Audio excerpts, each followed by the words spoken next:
kasus Vina Cirebon. Egy yang dendam karena cintanya ditolak, lalu memperkosa Vina sampai Vina tewas.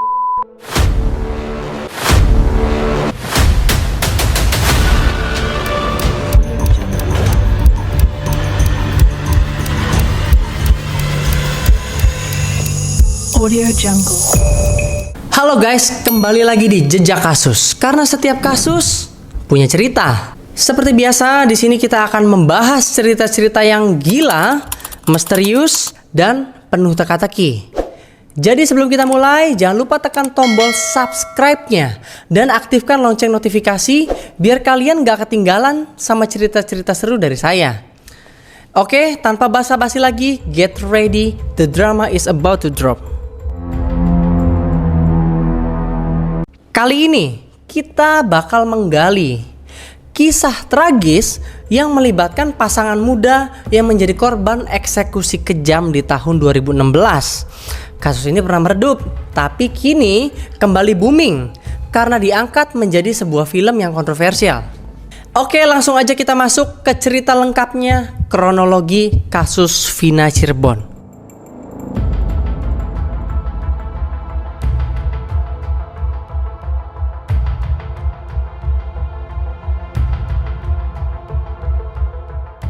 Kita mulai dengan mengenal korban lebih dekat. Vina Dewi Arsita namanya. Seorang gadis manis berusia 16 tahun dari Samadikun, Cirebon. Pacarnya Muhammad Rizky Rudiana namanya, atau biasa dipanggil Eki, juga berusia 16 tahun, berasal dari Bumi Arumsari, Kota Cirebon. Mereka adalah sepasang kekasih yang baru pacaran selama 6 bulan. Namun hubungan mereka sudah serius.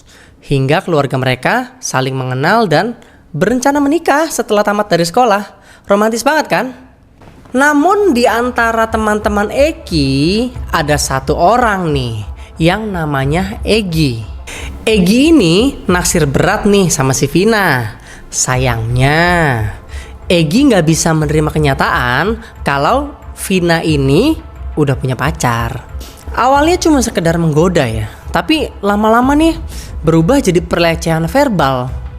Nah, lalu puncaknya si Vina ini marah besar dan meludahi Egy karena nggak tahan lagi dengan perlakuannya. Egy pun merasa harga dirinya diinjak-injak dong.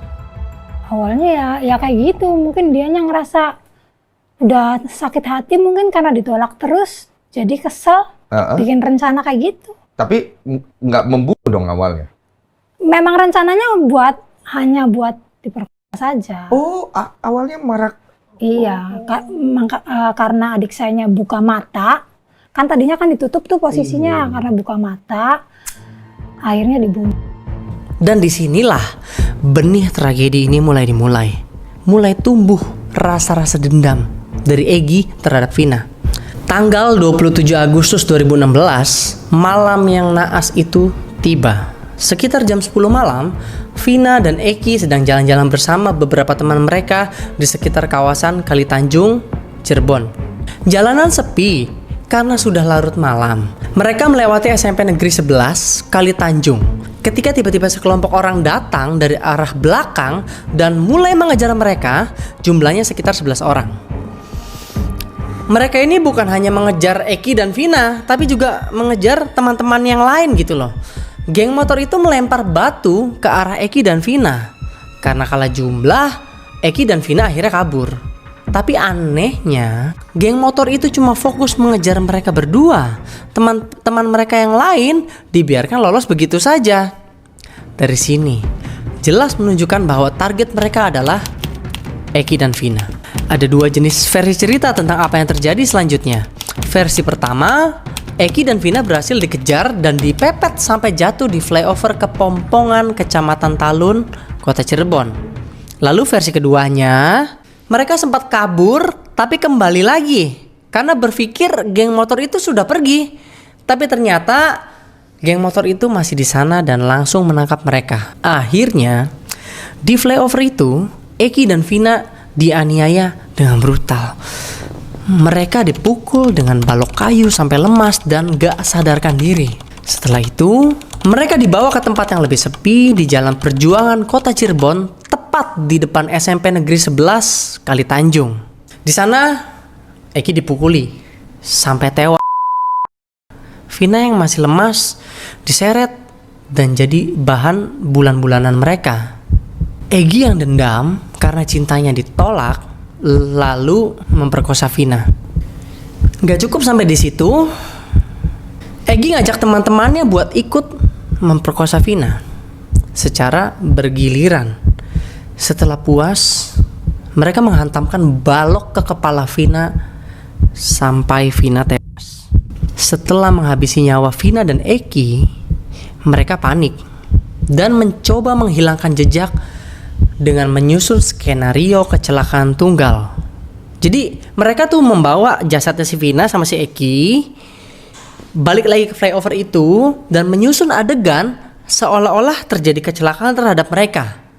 Lalu setelah ditaruh di situ, keesokan paginya tanggal 28 Agustus 2016, seorang pengendara menemukan 2 jasad tergeletak di flyover itu dan langsung melapor ke kepolisian. Awalnya polisi menduga ini adalah kecelakaan tunggal. Ya seperti yang mereka sudah rencanakan ya. Jasad Eki dan Vina dibawa ke rumah sakit dan keluarga mereka diberitahu bahwa mereka tewas dalam sebuah kecelakaan. Namun kejanggalan mulai terungkap saat keluarga Vina memandikan jenazahnya.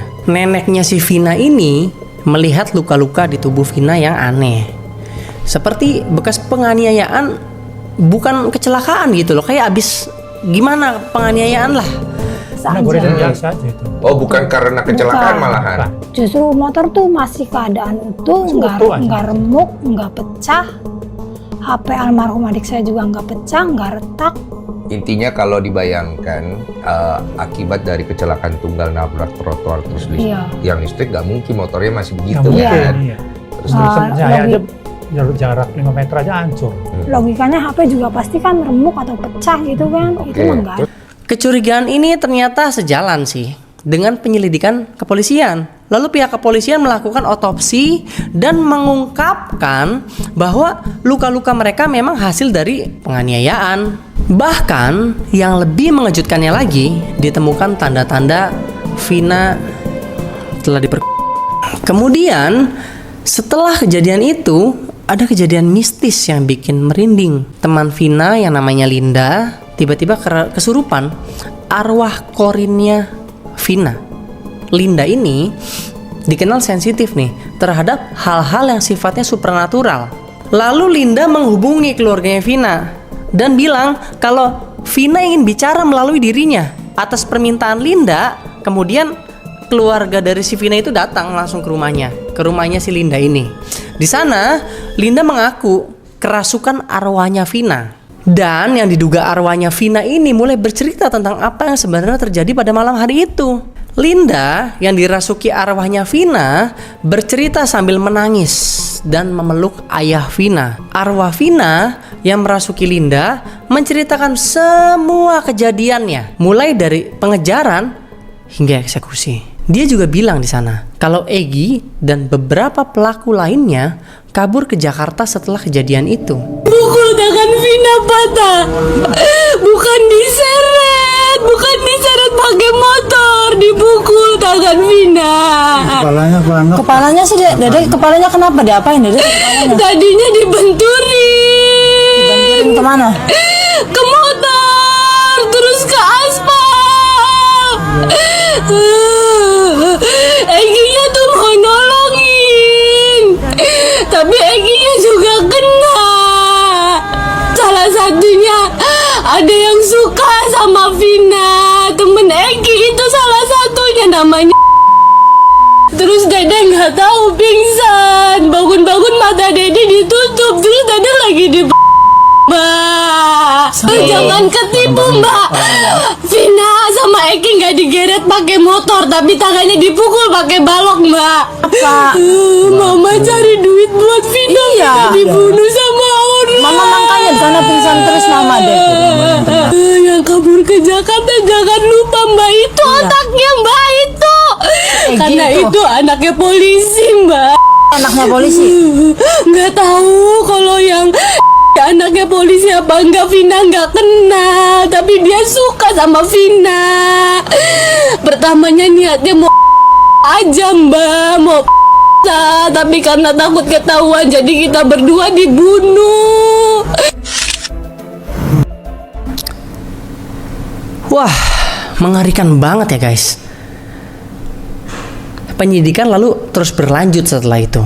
Polisi akhirnya berhasil menangkap 8 tersangka pada tanggal 31 Agustus tahun 2016. Mereka berinisial RAW, ER, HS, J, ES, S, S, dan ST. Dari interogasi kepolisian, mereka akhirnya mengakui kalau mereka yang mengeksekusi Eki dan Vina. Mereka juga mengungkapkan ada 3 orang lain yang terlibat dan kabur, termasuk Egi. Polisi terus mengejar para buronan tersebut dan melakukan rekonstruksi ulang kejadian di TKP pada tanggal 26 September tahun 2016. 7 tersangka memperagakan 28 adegan penganiayaan dan pembunuhan. Lalu bukti-bukti dari proses penyidikan kepolisian menjadi bukti yang kuat untuk kasus ini. Tidak berhenti sampai di situ. Pihak kepolisian juga akhirnya membongkar nih makamnya Eki dan Vina untuk melakukan otopsi ulang. Nah, hasil otopsi kedua semakin jelas bahwa luka-luka di tubuh mereka adalah hasil penganiayaan brutal. Proses hukum terus berjalan sampai akhirnya 7 terdakwa dinyatakan bersalah oleh majelis hakim dan divonis penjara seumur hidup karena telah melanggar pasal 340 KUHP tentang pembunuhan berencana. Dan 1 terdakwa yang masih di bawah umur berinisial ST divonis penjara 8 tahun. Pengacaranya si ST ini mencoba membela dengan alasan ST adalah korban salah tangkap, tapi bukti-bukti kuat menunjukkan keterlibatannya. Begitulah akhir tragis dari pasangan muda Vina dan Eki yang menjadi korban kekejaman geng motor. Kasus ini menunjukkan betapa kejamnya tindakan manusia yang dilandasi dendam dan penuh nafsu. Semoga ini jadi pelajaran ya bagi kita semua untuk selalu berhati-hati serta menjauhi tindakan kekerasan dan lingkungan yang buruk. Ada berita yang menyebutkan bahwa masih ada 3 tersangka lain yang masih belum tertangkap. Dan 1 tersangka yang bernama Peggy alias Perong saat ini telah diamankan oleh pihak kepolisian. Syukurlah. Kita akan bahas nih khusus terkait tersangka Peggy di episode berikutnya. Jangan lupa untuk like, komen, dan subscribe biar kalian gak ketinggalan cerita-cerita seru dan misteri lainnya dari saya. Sampai jumpa di jejak kasus berikutnya. Tetap waspada dan jaga diri kalian ya. Bye.